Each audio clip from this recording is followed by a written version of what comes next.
Assalamualaikum warahmatullahi wabarakatuh.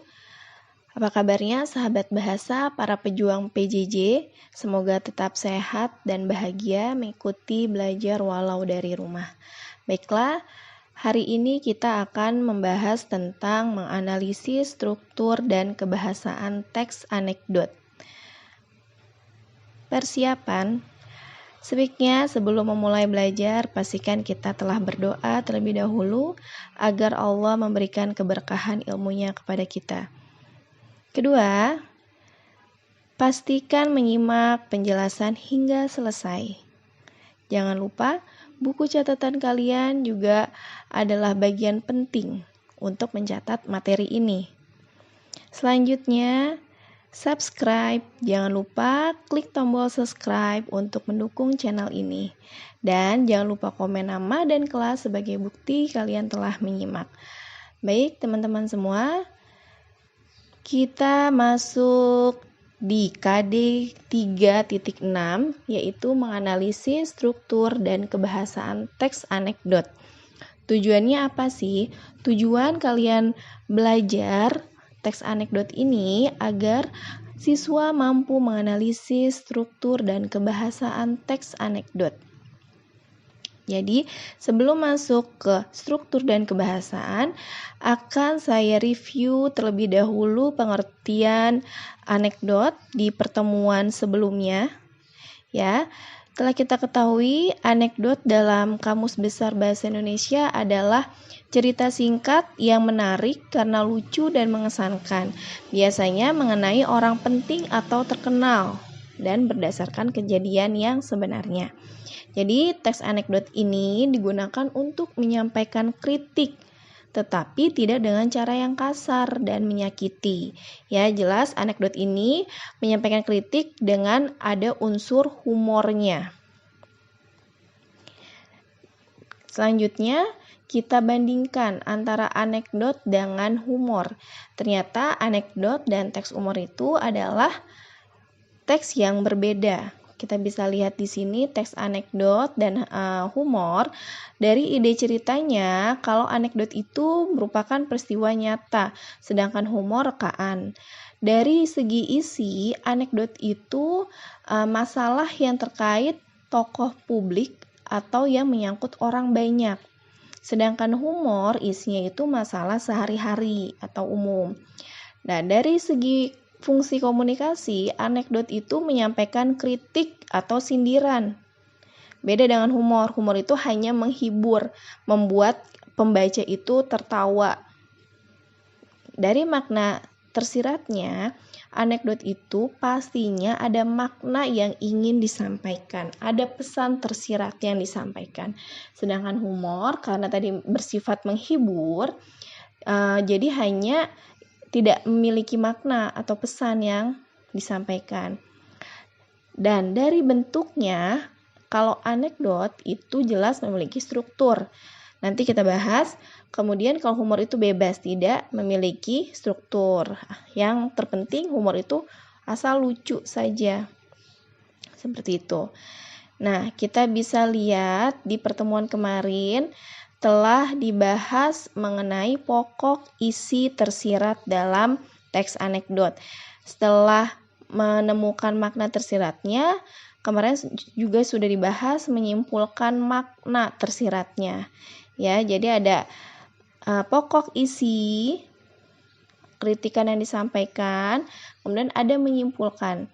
Jadi dalam teks anekdot yang berjudul dosen yang juga menjadi pejabat ini dapat kita tulis pokok isi tersiratnya. Yang pertama adalah siapa yang diceritakan? Pejabat. Masalah yang dibahas adalah dosen yang merangkap jadi pejabat.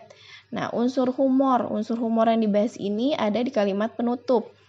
Ya, sebagai jawaban mengapa sang dosen tidak pernah mau berdiri dari tempat duduknya. Ternyata karena kalau dia berdiri takut kursinya diduduki orang lain. Kemudian kritik yang disampaikan di sini kritikan pada para pejabat yang takut kehilangan jabatannya atau tidak mau diganti oleh pejabat yang baru. Dari pokok isi tersirat yang sudah kita cari, itu dapat disimpulkan makna tersiratnya. Jadi, menyimpulkan makna tersirat ini merupakan pesan moral yang disampaikan dalam teks tersebut. Ya, sekali lagi, kalau menyimpulkan makna tersirat itu adalah pesan moral yang disampaikan. Dilihat di sini apa pesan moralnya? Yaitu ketika masa jabatan sudah habis, hendaknya para pejabat itu dengan legowo bersedia diganti oleh orang lain. Nah, itu pesan yang ingin disampaikan. Ya, baik teman-teman, kita sudah mereview pertemuan kemarin.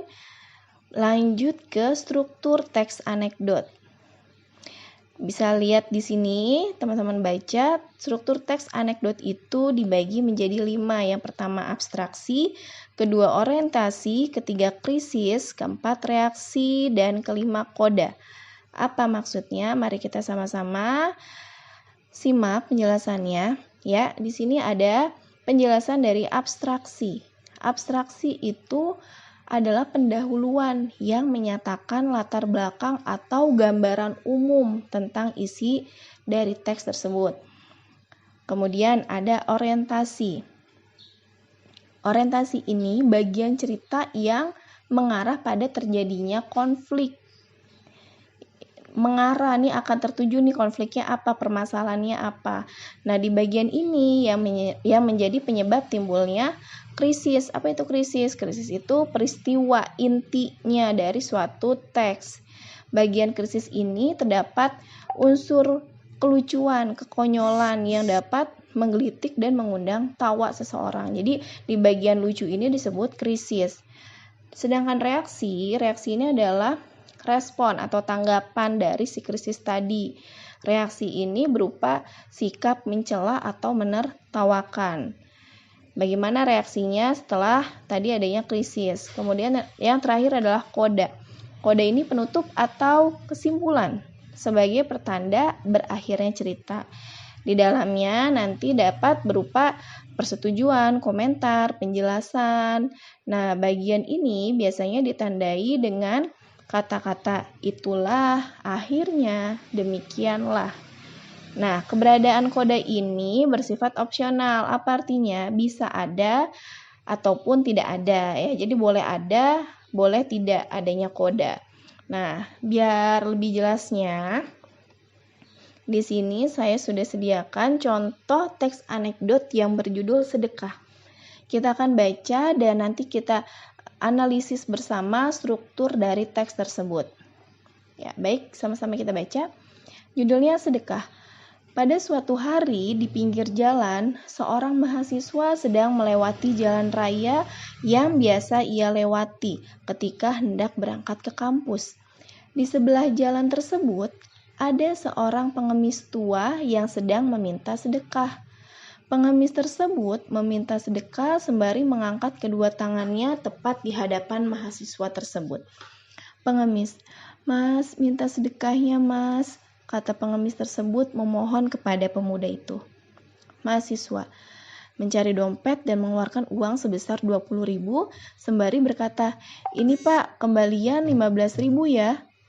Pengemis, "Ini Mas kembaliannya," sembari menyerahkan kembalian kepada pemuda. Mahasiswa, "Loh Pak, kenapa kembaliannya 16.000? Pengemis, "Tidak apa-apa Mas, 1.000-nya saja sedekahkan juga ke Masnya."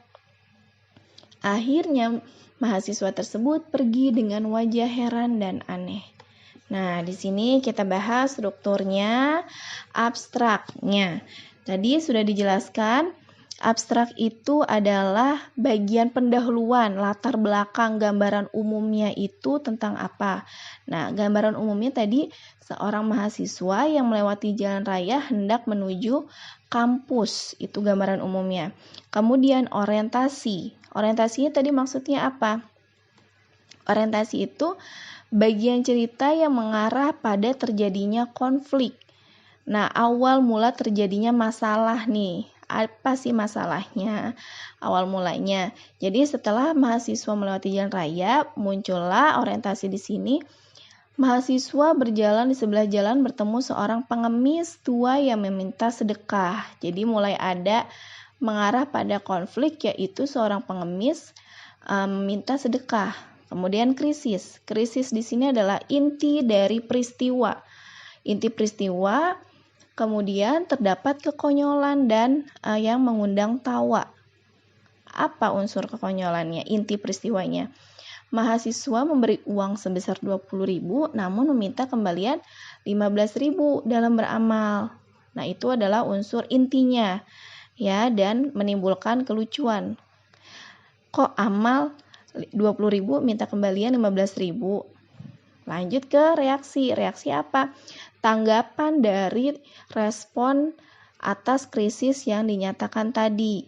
Responnya apa nih setelah si mahasiswa minta kembalian 15.000? Nah, reaksinya pengemis membalikan uang sebesar 16.000 dan pemuda heran. Ia mengatakan kembaliannya sebagai sedekah. Itu reaksinya dari si pengemis. Dan koda ini adalah bagian penutup ya. Tadi biasanya diawali dengan akhirnya, diawali dengan kata itulah, demikianlah, dan boleh ada atau tidak. Nah, di sini ada kodenya adalah akhirnya mahasiswa tersebut pergi dengan wajah heran dan aneh. Nah, sampai di sini jelas strukturnya. Kita lanjut ke kebahasaan anekdot. Kebahasaan anekdot ini ada 5 yang akan kita bahas. Yang pertama, biasanya teks anekdot itu kalimatnya menyatakan peristiwa masa lalu. Kemudian menggunakan kalimat imperatif, menggunakan kalimat seru, menggunakan kalimat retoris, dan menggunakan konjungsi waktu. Maksudnya apa? Baik, kita sama-sama baca di sini. Kalimat yang menyatakan peristiwa masa lalu biasanya ada di awal paragraf. Pada suatu hari atau pada acara pernikahan waktu lalu, pada acara biasanya seperti itu. Pada suatu hari, pada waktu yang lalu, menyatakan waktu. Kemudian menggunakan kalimat retoris. Apa kalimat retoris? Kalimat retoris ini kalimat pertanyaan yang tidak membutuhkan jawaban. Ya, tanpa dijawab sebenarnya kita sudah tahu jawabannya apa. Contohnya, apakah kamu tidak punya hati hingga harus membentak ibumu dengan kasar? Butuh jawaban atau tidak? Ditanya punya hati, ya jelas pasti punya hati, seperti itu. Kemudian menggunakan kata kerja aksi. Kata kerja aksi di sini biasanya verba ya, melakukan pekerjaan. Biasanya imbuhannya menulis, membaca, bisa juga berjalan, melakukan suatu tindakan. Kemudian menggunakan kalimat perintah atau imperatif. Ya, Pak, tolong jawab pertanyaan jaksa. Kalimat perintah atau menyuruh. Biasanya diakhiri dengan tanda seru. Dan yang terakhir menggunakan kalimat seru. Nah, kalimat seru ini dibagi menjadi 5. Ada yang menyatakan rasa syukur. Contohnya, alhamdulillah hari ini sudah selesai tugasnya. Ada yang menyatakan rasa kagum atau kepuasan. Biasanya untuk mengekspresikan kekaguman ini ada kata aduh, amboy, masya Allah. Gitu. Kemudian ada yang menyatakan menyenangkan atau fantasis. Bisa juga wow. Lanjut yang menyatakan rasa kesal atau marah. Biasanya kalau kesal atau marah aduh dan sebagainya. Kemudian menyatakan rasa kaget, bisa saja diawali dengan kata astagfirullah, aku telah melakukan kesalahan yang fatal. Nah, di sini bisa diakhiri dengan tanda seru. Yang terakhir menyatakan harapan atau keinginan, ya, diawali dengan kata mudah-mudahan hasil ujiannya bagus. Ini menggunakan kalimat seru. Nah, demikianlah pembahasan mengenai struktur dan kebahasaan.